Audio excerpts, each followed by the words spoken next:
बिस्मिल्लाहिर्रहमानिर्रहीम अस्सलाम वालेकुम। तो आज हमारा 9th क्लास केमिस्ट्री का लेक्चर नंबर 5 है।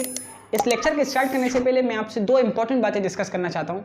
पहली बात तो ये है कि मेरा इस चैनल के ज़रिए से गोल और विजन ये है कि प्राइमरी स्टूडेंट से लेकर बीएससी के स्टूडेंट्स बल्कि एमएससी के स्टूडेंट्स के साइंस सब्जेक्ट से रिलेटेड कन्फ्यूजन क्लियर करने। मतलब ये है कि जो स्टूडेंट्स चाहे प्राइमरी क्लासेस में हो, सेकेंडरी में हो, हायर सेकेंडरी में हो, हायर सेकेंडरी मीन्स 11-12, बीएससी में हो या फिर एमएससी में हो, उनके साइंस सब्जेक्ट्स मींस कि केमिस्ट्री, फिजिक्स, मैथमेटिक्स से रिलेटेड कन्फ्यूजन क्लियर करना, ये मेरा मकसद है। पूरे कोर्सेज को अपलोड करना यहाँ पर ये मेरा गोल नहीं है, नहीं ये मेरा विजन है। क्योंकि यहाँ पर हम नॉर्मली जब हम क्लासेस ले रहे होते हैं, चाहे फिजिकल क्लासेस हों, ऑनलाइन क्लासेस हों, तो उसमें अगर टॉपिक नॉर्मली तो क्लियर हो जाता है, लेकिन कभी कभार कोई कन्फ्यूजन रह जाता है, या कोई न्यूमेरिकल नहीं समझ में आया, कोई थ्योरी नहीं समझ में आई, या फिर कोई प्रैक्टिकल नहीं समझ में आया। तो इस तरह से जो स्टूडेंट्स को जो कन्फ्यूजन होते हैं, वो कन्फ्यूजन क्लियर करना मेरा यहाँ पर मकसद है। अब देखिए, मेरा काम तो ये है कि मैं आपके जो क्वेश्चंस हो उनको यहाँ पर अच्छी तरीके से वीडियोस उसके बारे में मैं अपलोड करता रहूँ, जिसके ज़रिए से आपको हेल्प हो। लेकिन आपका इसमें किरदार है थोड़ा बहुत कि अगर आपको कोई चीज़ नहीं समझ में आती तो आप पूछ सकते हैं। आप पूछ सकते हैं, यहाँ पर जो है डिस्क्रिप्शन में भी सारे अकाउंट दिए गए हैं, तो आप उनमें जाकर कोई भी, अगर आपको कोई बात समझ में नहीं आती, कभी आपने कोई टॉपिक सर से पढ़ रहे हैं अपने, लेकिन कोई बात नहीं समझ में आती, तो आप आकर पूछ सकते हैं। तो इंशाल्लाह उससे रिलेटेड आपके लिए वीडियो अपलोड की जाएगी। ठीक है, एक अच्छा सा लेक्चर आपके लिए उससे रिलेटेड अपलोड किया जाएगा, जिसमें आपके वो सारे कन्फ्यूजन क्लियर किए जाएंगे। अब देखिए यार, अगर आपको क्वेश्चन हैं आपकी, यानी नॉर्मली जब हम क्लास लेते हैं तो काफ़ी सारे बच्चों को जो है कन्फ्यूजन रह जाते हैं और हम सर से नहीं पूछ पाते। तो इस तरह के कन्फ्यूजन्स, इस तरह के क्वेश्चंस को आप चाहें आप पूछ सकते हैं, कि यही इस चैनल का विजन है। यहाँ पर कोई कोर्स पूरे अपलोड करना मकसद नहीं है, लेकिन अभी फिलहाल कोई क्वेश्चन नहीं आ रहा है, तो इसलिए मैं टॉपिक को अपलोड करते जा रहा हूँ, मैं क्लासेस वाइज जो है अपलोड करता जा रहा हूँ। अगर आप पढ़ना चाहते हो तो यहाँ पर मैं 9th क्लास केमिस्ट्री का बिल्कुल जो है नॉर्मली लेक्चर भी अपलोड कर रहा हूँ। अच्छा, ये तो एक नोटिफिकेशन हो गया कि मकसद ये है कि अगर आपको कोई भी कन्फ्यूजन हो तो आप यहाँ पर आकर पूछ सकते हैं किसी भी टॉपिक से रिलेटेड। ये इस चैनल के टॉपिक नहीं बात कर रहा मैं, आपका जो टॉपिक है उससे रिलेटेड आपने क्लास में पढ़ा, आपको नहीं समझ में आया, आप यहाँ पर आकर पूछ सकते हैं, तो इंशाल्लाह आपको उससे रिलेटेड वीडियो अपलोड कर दी जाएगी। अच्छा, दूसरी बात यह है कि अगर आप फिजिकली पढ़ना चाहते हो, अब चाहे फिजिकली का मतलब ये है कि एक तो आमने सामने एक दूसरे का ऑनलाइन क्लासेस भी होती हैं, तो उनके जरिए भी अगर आप हमसे पढ़ना चाहते हैं तो बिल्कुल आप जो है ये कॉन्टैक्ट आ रहे हैं, इन पर आप कॉन्टैक्ट कर सकते हैं। ये सारे के सारे जो है अकाउंट नंबर्स हैं, तो इन पर आप आकर कॉन्टैक्ट कर सकते हैं। तो इंशाल्लाह आपको अच्छी तरीके से पढ़ाया जाएगा। फिजिकली क्लासेस में अगर आप पढ़ना चाहें पढ़ सकते हैं, आप ऑनलाइन क्लासेस के जरिए से अगर आप पढ़ना चाहें पूरा कोर्स, तो भी आप अच्छी तरह पढ़ सकते हैं। अब चाहे आप प्राइमरी स्टूडेंट्स हों, सेकेंडरी, या फिर किस क्लास के भी हों, बीएससी के, एमएससी के, जिस क्लास के भी हों, आप अगर पढ़ना चाहते हैं ऑनलाइन क्लासेस के जरिए या फिजिकली क्लास के जरिए, या फिर आप पढ़ लिया लेकिन कोई कन्फ्यूजन अगर आपको है, तो आप जो है इस तरह फिजिकली पढ़ना चाहते हैं, ऑनलाइन क्लासेस के जरिए पढ़ना चाहते हैं, तो आप इन अकाउंट नंबर के ज़रिए से जो है आप कॉन्टैक्ट कर सकते हैं। तो आप आएँ, इंशाल्लाह आपको अच्छे तरीके से पढ़ाया भी जाएगा। क्योंकि यहाँ पर ये है कि मेरे पास जो थोड़ा बहुत टाइम बचता है, तो इसमें मैं उसके ज़रिए से उस टाइम को यूटिलाइज़ करने के लिए यहाँ पर मैं लेक्चर अपलोड कर देता हूँ। आप अगर चाहें फिजिकली क्लासेस लेना चाहते हैं, तो बिल्कुल आप इन अकाउंट नंबर के ज़रिए से कॉन्टैक्ट कर सकते हैं, इंशाल्लाह आपको अच्छा रिस्पॉन्स मिलेगा। अच्छा देखिए, आज का जो लेक्चर है हमारा लेक्चर नंबर 5 है 9th क्लास केमिस्ट्री का। टॉपिक का नाम क्या है इसे आप नोट कर लें। नोट क्या करना है, ये टॉपिक तो वैसे हम पहले शुरू कर चुके हैं, इसका पार्ट 1 अपलोड हो चुका है। इसका टॉपिक का नाम क्या था, लॉज ऑफ केमिकल कॉम्बिनेशन। ठीक है, ये हमने 9th क्लास केमिस्ट्री का एक नया कोर्स स्टार्ट किया था। नया कोर्स क्या मतलब कि हमने स्टार्टिंग से ही इसका कोर्स जो 9th क्लास पढ़ रहे हैं उनके लिए स्टार्ट किया था, 9th क्लास और मैट्रिक क्लास की फिजिक्स के लिए। तो केमिकल कॉम्बिनेशन आपको पता है भाई कि एटलीस्ट 2 केमिकल को मिलाना, जब हम एटलीस्ट 2 केमिकल को मिलाते हैं तो उन पर साइंटिस्ट ने, केमिस्ट ने कुछ रूल्स और कुछ लॉज उससे रिलेटेड बनाए हैं। वो 4 तरह के लॉज हैं। उसमें पहला जो लॉ था वो आपको बताया गया, बल्कि ये भी साथ में बताया गया था कि ये क्या है, इसके बारे में थोड़ा सा फिनोमेना आपको बताया था। तो आज हम पढ़ने वाले हैं इससे रिलेटेड, यानी इसी के जो 4 लॉज हैं उसके अंदर एक पढ़ लिया और उसकी वेरिफिकेशन भी पढ़ ली। आज हम उससे मजीद दो लॉज पढ़ने वाले हैं। अब पहला लॉ का नाम क्या है, लॉ ऑफ कांस्टेंट कंपोजिशन। नाम से ही समझ में आ रहा है, लॉ ऑफ कांस्टेंट कंपोजिशन। मजीद आपको जब मैं एग्जांपल दूंगा तो आपको समझ में आ जाएगा। देखिए, कांस्टेंट का मतलब क्या होता है, कांस्टेंट हम कहते हैं फिक्स को, इसकी मीनिंग क्या होती है, फिक्स, यानी उर्दू के अंदर मुकर्रर। ठीक है, इस तरीके से कंपोजिशन का मतलब होता है जोड़ना या मिला देना, एक ही बात है, जोड़ना मिलाना। अच्छा जी, तो अब बात आती है कि भाई लॉ ऑफ कांस्टेंट कंपोजिशन का मतलब क्या है। केमिकली तौर पर अगर हम देखें केमिस्ट्री के अंदर इसका क्या मतलब है, ऐसे तो इसकी तो मीनिंग समझ में आ गई। इसका मतलब ये होता है कि देखिए, जब भी आप किसी भी कंपाउंड को मिलाते हैं, देखिए किसी एक कंपाउंड को बनाने के लिए बात समझिएगा, एक कंपाउंड को बनाने के लिए एटलीस्ट 2 एलिमेंट की ज़रूरत होती है। 2 एलिमेंट मिलते हैं तब जाकर एक कंपाउंड आपको मिलता है, एटलीस्ट 2 एलिमेंट। सही, सिर्फ 2 एलिमेंट नहीं, एटलीस्ट 2 एलिमेंट। अच्छा जी, तो बात ये आ गई कि जब आप 2 एलिमेंट को मिलाएंगे तब आपके पास जाकर क्या बनेगा, एक कंपाउंड मिलेगा। अब इन्होंने आपसे कहा है कि जब भी आप देखेंगे किसी कंपाउंड को, ठीक है ना, यानी अगर आप में किसी भी कंपाउंड को जब आप देखेंगे तो उसकी हमेशा जो कंपोजिशन हुई होगी ना, जब आप किसी भी कंपाउंड को देख रहे हैं, मैंने आपसे कहा कि भाई जो कंपाउंड होता है वो एटलीस्ट 2 एलिमेंट से मिलकर बनता है। एलिमेंट नंबर 1 समझ लें इसको, एलिमेंट नंबर 2, ठीक है। एटलीस्ट 2 एलिमेंट को जब आप मिलाते हैं, कंपोज करते हैं, तब जाकर आपके पास एक कंपाउंड आपको मिल जाता है। ये बात आपको समझ में आ गई होगी, ये तो बात आसान सी और क्लियर है। अच्छा देखिए, फिर इन्होंने कहा कि भाई देखिए, तो अब ये जो कंपाउंड की जो कंपोजिशन हुई है ना, इन 2 एलिमेंट को मिलाकर आपने कंपोजिशन की तो कंपाउंड आया ना, तो कंपाउंड की जो कंपोजिशन हुई है 2 एलिमेंट से, एक कंपाउंड की जो 2 एलिमेंट से जो कंपोजिशन हुई है ये हमेशा फिक्स रहती है, कभी भी। क्या मतलब है इसका? मतलब ये है कि आपने ये जो कंपाउंड बनाया है उसके अंदर एक एलिमेंट इसका लिया है और 2 एलिमेंट इसके लिए, यानी इस एलिमेंट का एक पार्टिकल लिया है, एक, ये बात समझे, इस एलिमेंट का सिर्फ एक ही पार्टिकल लिया है और दूसरा जो एलिमेंट है उसके 2 पार्टिकल्स लिए, तब जाकर आपके पास कोई कंपाउंड आया है, उस कंपाउंड का नाम है बी। मैं इसी बात कर रहा हूँ, ठीक है ना। तो अब इन्होंने ये कह दिया कि जब भी आपको बी कंपाउंड बनाना है तो उसके लिए आपको एलिमेंट 1 का एक ही पार्टिकल और एलिमेंट 2 का 2 ही पार्टिकल आपने लेने होंगे, तब जाकर आपके पास बी बनेगा। मतलब ये है कि बी की जो कंपोजिशन है वो फिक्स है, कभी भी अब चेंज नहीं होगी। क्या मतलब है? इसकी एग्जांपल आपको देता हूँ। ये तो बातें इंशाल्लाह क्लियर हो गई होंगी, नहीं हुई तो पूछ लेना।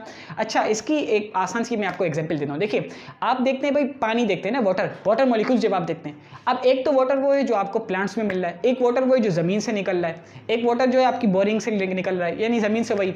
अच्छा, एक तो वो है जो बारिश से आ रहा है। तो अब ये पानी क्या है, तरह तरह का है पानी। आपको जो है आप देख रहे हैं आपके नल में आ रहा है, यानी जो बोरिंग का पानी है, या फिर आपके ज़मीन का पानी है, या बारिश का पानी है, जो आरओ प्लांट्स जो हैं उनका पानी है, ये जितने भी प्लांट्स हैं, सर आरओ प्लांट तो नहीं, जितने भी प्लांट है उनका पानी है।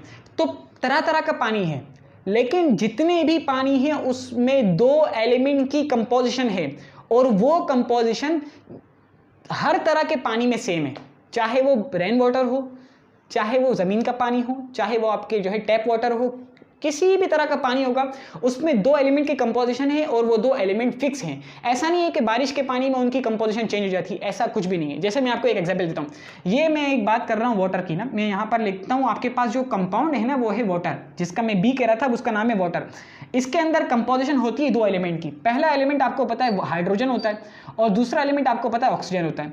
हाइड्रोजन को आप 2 टाइम्स लेते हैं और ऑक्सीजन को आप 1 टाइम लेते हैं। मैं यहाँ पर जो है हाइड्रोजन और ऑक्सीजन से बात कर रहा हूँ, इनके मास से रिलेटेड बात नहीं कर रहा, ताकि आप कंफ्यूज ना हो। आसान सी बात हो जाए ना। देखिए, वाटर जो है उसके, अगर आपने वाटर बनाना है, वाटर की कंपोजिशन के लिए आपने हाइड्रोजन को लेते हैं और ऑक्सीजन को लेते हैं। तो हाइड्रोजन आपने कितने लेते हैं? हाइड्रोजन के आप 2 पार्टिकल्स लेते हैं। हाइड्रोजन के आप कितने पार्टिकल्स ले रहे हैं? हाइड्रोजन के 2 पार्टिकल्स और ऑक्सीजन का एक ही पार्टिकल आप लेते हैं, तब जाकर आपके पास आता है वाटर मॉलिक्यूल। अब ये वाटर मॉलिक्यूल चाहे रेन वाटर हो, चाहे टैप वाटर हो, चाहे आपके पास जो है ज़मीनी अर्थ वाटर हो, किसी भी तरह का पानी हो, हर तरह के पानी के अंदर आपके पास हाइड्रोजन के 2 ही पार्टिकल होंगे और ऑक्सीजन का एक ही पार्टिकल होगा। ये आपका हमेशा ये कंपोजिशन और ये जो 2 एलिमेंट का मिलना है ये हमेशा सेम रहेगा। इस पर एक लॉ अप्लाई किया था और ये लॉ बनाया किसने है? लुइस नाम के हैं, इन्होंने ये लॉ आपको बताया है, ठीक है। 1877 के अंदर ये लॉ आपको बताया था, लुइस नाम के हैं। तो ये लॉ है, आसान सा लॉ है, तो आपको समझ में आ ही गया होगा। देख लें आप यहाँ पर, हाइड्रोजन के पार्टिकल्स हमेशा 2 होंगे और ऑक्सीजन का एक ही होगा जब भी आप वाटर बनाएंगे। तो आसान सी बात है ना, बिल्कुल कोई मुश्किल तो है नहीं। तो ये है लॉ ऑफ कांस्टेंट कंपोजिशन और कुछ भी नहीं है, बस ये आसान से। अच्छा, एक और बात मैं आपसे अगर मास के रिलेटेड बात कर लूँ, ये मैंने जो है हाइड्रोजन 2 और ऑक्सीजन 1 की बात की, अब मैं मास से रिलेटेड बात करता हूँ। तो देखिए, अगर आप यहाँ पर लेते हैं, देखिए मैं अगर ऐसे बात करता हूँ, मैं इसी से रिलेटेड बात करता हूँ, दूसरी एग्जाम्पल मुश्किल नहीं देता आपको।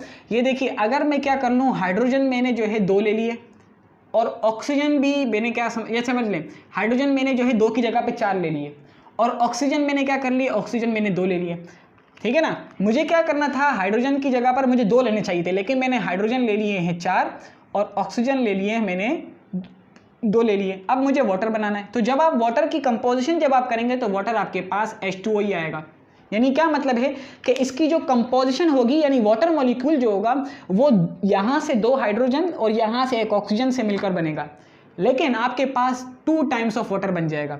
देखिए इसका जो कंपोजिशन होती है ना वाटर की, ये तो एक ही रही है, यानी आपके पास देखिए अगर एक वाटर का मॉलिक्यूल बनाना हो तो उसके लिए हमें क्या चाहिए होता है, एटलीस्ट 2 हाइड्रोजन और 1 ऑक्सीजन। तो जब आपने 4 हाइड्रोजन और 2 ऑक्सीजन लिए थे तो वाटर मॉलिक्यूल जो था उसमें कोई चेंजिंग नहीं आई। ऐसा उसने नहीं कर दिया कि H4O2 कर दिया, ऐसा नहीं किया उसने। आपको एक नहीं बल्कि एक वाटर मॉलिक्यूल की जगह पे उसने 2 वाटर मॉलिक्यूल आपको प्रोवाइड कर दिए, क्योंकि आपने उसको ज्यादा क्वांटिटी प्रोवाइड की थी। एक और आसान सी एग्जांपल देता हूं, देख लें आप ये। इसकी आसान सी एग्जांपल आपको इंशाल्लाह समझ में आ जाएगी।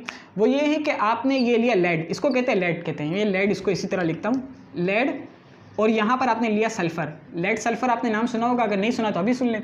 तो आपके पास बन गया लेड सल्फर, जिसको हम यूं लिख सकते हैं PbS, ठीक है। अब लेड आपने लिया था समझ लें 10 ग्राम, और सल्फर आपने लिया था जो है 8 ग्राम, ऐसे ही समझ लें। तो आपके पास क्या बन जाएगा, 10 ग्राम और 8 ग्राम मतलब 18 ग्राम आपके पास क्या बन गया, लेड सल्फाइड बन गया आपके पास। अच्छा एक और मैं नेक्स्ट एग्जांपल लेता हूँ, वो ये क्या कि मैंने दूसरी एग्जांपल के अंदर क्या करिए, लेड मैंने ले लिया 18 ग्राम और सल्फर मैंने ले लिया, सल्फर को ऐसे ही लिखता हूँ मैं, सल्फर मैंने ले लिया 8 ग्राम, ठीक है। अब आपको पता है कि भाई लेड सल्फाइड जो है वो 18 ग्राम से ही बनेगा, लेड सल्फाइड वो हमेशा 18 ग्राम से ही बनेगा, इसके अलावा नहीं बनता, इसके अलावा जो भी होगा वो इजाफी जाएगा। अब आपको पता है कि लेड सल्फाइड बनाने के लिए आपको फिक्स जो है वो लेड 10 ग्राम ही लेना होगा और सल्फर आपको 8 ग्राम ही लेना होगा, तब आपके पास जाकर 18 ग्राम लेड सल्फाइड बन जाएगा। ये एक एग्जाम्पल है, सपोजिशन है समझाने के लिए। अब लेड आपने 18 ले लिया, ज़्यादा ले लिया, लेकिन सल्फर उतना ही है, तो आपके पास जो लेड सल्फाइड की कंपोजिशन होगी वो 18 ग्राम ही होगी। जो 8 ग्राम लेड ज़्यादा है वो आपका इसे ही इजाफी बच जाएगा, उसको आप ये लिख देंगे कि भाई लेड जो है 8 ग्राम आपके पास बच चुका है, स्टोर हो चुका है, ठीक है। तो ये बात है law of chemical, law of constant composition, यकीनन आपको समझ में आ गया होगा। अब एक और लॉ ऑफ मल्टीपल प्रोपोर्शन है, बिल्कुल आसान सा है, तो इंशाल्लाह ये भी जल्दी क्लियर हो जाएगा। Law of multiple proportion, law of multiple proportion, ये पेपर में आ जाते हैं इसलिए मैं यहाँ पर इंशाल्लाह आपको समझाने की कोशिश कर रहा हूँ। देखिए मल्टीपल प्रोपोर्शन का मतलब ये, यहाँ पर इन्होंने इससे रिलेटेड जो लॉ बताया, इसमें इन्होंने जॉन डाल्टन है, इन्होंने बताया भाई देखिए जॉन डाल्टन नाम है साइंटिस्ट केमिस्ट का, जो जिसने इस लॉ को प्रूफ करके दिखाया हुआ है। अच्छा लॉ ऑफ मल्टीपल प्रोपोर्शन जो है ये कहता ये है कि अगर आप देखिए, आपने ये बात सुन ली कि भाई अगर आपने किसी का कंपाउंड को बनाना है या जो है कम्बिनेशन करनी है, केमिकल कम्बिनेशन, तो एटलीस्ट 2 एलिमेंट तो अपने लेने पड़ेंगे। तो इन्होंने यूँ कहा कि 2 एलिमेंट में से एक एलिमेंट को आप फिक्स रखें, एक एलिमेंट को आप क्या करें, फिक्स रखें, कोई भी एलिमेंट हो। जैसे कि मैं समझता हूँ एलिमेंट 1 है, उसको मैंने यहाँ पर क्या कर दिया, फिक्स कर दिया कि भाई ये इतना ही रहेगा, बस इसका मास मैं चेंज नहीं करूँगा, ये फिक्स रहेगा, ठीक है।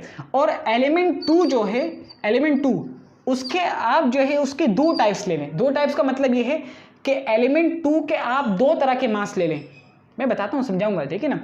इसको आपने फिक्स रख दिया और इसको आपने 2 कैटेगरीज में ले लिया, ठीक है ना। एक में मास नॉर्मल लिया और एक में मास मैंने डबल लिया, एक में मोनो लिया, एक में डबल लिया, मोनो मीन सिंगल टाइम लिया। अच्छा तो आप देखिए मल्टीपल प्रोपोर्शन आपको ये बताता है कि 2 एलिमेंट से मिलकर आपको पता है कंपाउंड की कंपोजिशन होती है। तो एक एलिमेंट आप ले लें फिक्स, दूसरे एलिमेंट की आपने 2 कैटेगरी बना दी। क्या मतलब है, दूसरे एलिमेंट को आप सिंगल भी लें और डबल भी लें, ठीक है। सिंगल का मतलब क्या, अब देखिए जब आप एलिमेंट 1 के सिंगल को और एलिमेंट 2 जो फिक्स है उन दोनों को मिलाएंगे तो अलग कंपाउंड आएगा। बात है सामने, आसान सी बात है, एक अलग कंपाउंड आएगा। अच्छा जब आप एलिमेंट 2 के डबल 2 को लें और एलिमेंट 1 जो फिक्स है पहले से उसको लें तो अलग कंपाउंड आएगा, ठीक है ना। तो आपको इन्होंने यूं कहा, मल्टीपल प्रोपोर्शन का मतलब इन्होंने ये बताया कि आपने 2 एलिमेंट से मिलकर जब कॉम्बिनेशन करेंगे तो एक एलिमेंट को फिक्स रखें और दूसरे एलिमेंट को आपने क्या कर दें, उसके 2 टाइप्स के मास ले लें उसके। तो जब दोनों को एलिमेंट 1 के साथ जब कंबाइन करेंगे तो दोनों तरफ आपके पास अलग अलग मास आएगा। इसकी बहुत आसान सी एग्जांपल मैं आपको ये दे देता हूँ, इन्होंने काफ़ी तरह की एग्जांपल आपको प्रोवाइड की हुई है, मैं आपको 1-2 एग्जांपल इसकी दे देता हूँ, ठीक है ना। अच्छा देखिए यहाँ पर जो हमने बात की एलिमेंट 1 की ना, एलिमेंट 1 जो हमने फिक्स रखा था वो यहाँ पर हम सपोज कर लेते हैं किसको, कार्बन को, कार्बन, ठीक है भाई। अच्छा और एलिमेंट 2 जो इन्होंने कहा था, जिसकी इन्होंने कहा कि 2 कैटेगरीज रख लें, तो उसकी हम 2 कैटेगरीज इस तरह रखते हैं कि एक मर्तबा हम एक ही ऑक्सीजन को लेते हैं, ऑक्सीजन के एक ही पार्टिकल को लेते हैं, और दूसरी मर्तबा हम ऑक्सीजन के 2 पार्टिकल को ले लेते हैं, ठीक है ना। ऑक्सीजन के 2 पार्टिकल, यहाँ पर ऑक्सीजन का एक ही पार्टिकल। जब आप क्या करेंगे, इन्होंने आपसे यूँ कहा कि जब आप एलिमेंट 2 के सिंगल टाइप को जब आप एलिमेंट 1 के साथ मिलाएंगे तो आपके पास अलग कंपाउंड आएगा। आपको पता है जब कार्बन जो कि फिक्स है, कार्बन और ऑक्सीजन को मिलाएंगे तो आपके पास यूँ आ जाएगा कार्बन ऑक्सीजन, जिसको हम कहेंगे carbon monoxide, carbon single oxide, एक ऑक्सीजन तो कहेंगे मोनोऑक्साइड। अच्छा, जब आप एलिमेंट 2 के डबल पार्टिकल को ले लें, यानी जिसमें 2 पार्टिकल हैं, ऑक्सीजन 2 है ना, डबल पार्टिकल है जो, या ज़्यादा है जो भी है, उसको अब जब एलिमेंट 1 के साथ मिलाएंगे तो आपके पास कंपाउंड चेंज आएगा। और आपको पता है वो क्या आएगा, कार्बन फिक्स है, oxygen 2 times, carbon dioxide, di means 2, carbon dioxide, carbon double oxide. आपको पता है कार्बन डाइऑक्साइड हम यूज करते हैं CO2, ठीक है ना। तो कार्बन मोनोऑक्साइड बना, दूसरे में कार्बन डाइऑक्साइड बना। तो इसे क्या कहते हैं, इसे कहते हैं law of multiple proportion. Multiple proportion में दोबारा एक बार रिवाइज करता हूँ कि 2 एलिमेंट से, एटलीस्ट 2 एलिमेंट को लेकर जब आप कंपाउंड को बना सकते हैं तो एक एलिमेंट उसमें से आप फिक्स रखें और दूसरे एलिमेंट के आप 2 तरह के पार्टिकल्स लें, एक पार्टिकल सिंगल हो, दूसरा पार्टिकल डबल हो। तो जब सिंगल पार्टिकल को और फिक्स एलिमेंट को जब आप मिलाएंगे तो एक अलग कंपाउंड आएगा, जैसे कि अभी हमने बात की, जैसे कार्बन मोनोऑक्साइड आया था, mono mean single type of oxygen. अच्छा, दूसरी आपने जब लिया तो एक एलिमेंट 2 में, यानी एलिमेंट 2 का जब आपने डबल टाइम्स ऑक्सीजन लिया और कार्बन को जब आपसे उसने मिलाया तो आपके पास क्या आया, कार्बन डाइऑक्साइड। इसकी एक और एग्जांपल आपके सामने मैं बता देता हूँ। देखिए, मैं यहाँ पर एक काम ये करता हूँ कि मैं ले लेता हूँ एलिमेंट 1 की जगह पर मैं ले लेता हूँ हाइड्रोजन को, एलिमेंट 1 की जगह पर मैंने ले लिया, मैं इसे मिला देता हूँ, ठीक है ना। एलिमेंट 1 की जगह पर मैं यहाँ ले लेता हूँ हाइड्रोजन को। अब आपको पता है कि जब आपने वाटर मॉलिक्यूल बनाना हो तो एटलीस्ट आपको 2 हाइड्रोजन लेने पड़ेंगे, ठीक है ना। तो ये तो एलिमेंट 1 है जो फिक्स रहेगा। फिक्स का मतलब ये नहीं है कि सिंगल हो, फिक्स का मतलब ये है कि जो आप हमेशा सेम रहे, कभी चेंज नहीं करें आप, ठीक है, जैसे हमने पहले पढ़ा था ना कांस्टेंट कंपोजिशन में। अच्छा, एलिमेंट 2 को आपने क्या ले लें यहाँ पर, एलिमेंट 2 को आप जो 2 टाइप आपने बनानी है, एक मरतबा आप सिंगल ऑक्सीजन ले लें, ठीक है, यानी एक ही ऑक्सीजन, और दूसरे में आप ले लें डबल ऑक्सीजन, यानी ऑक्सीजन को 2 टाइम्स ले लें आप, ये रहे ऑक्सीजन 2 टाइम्स।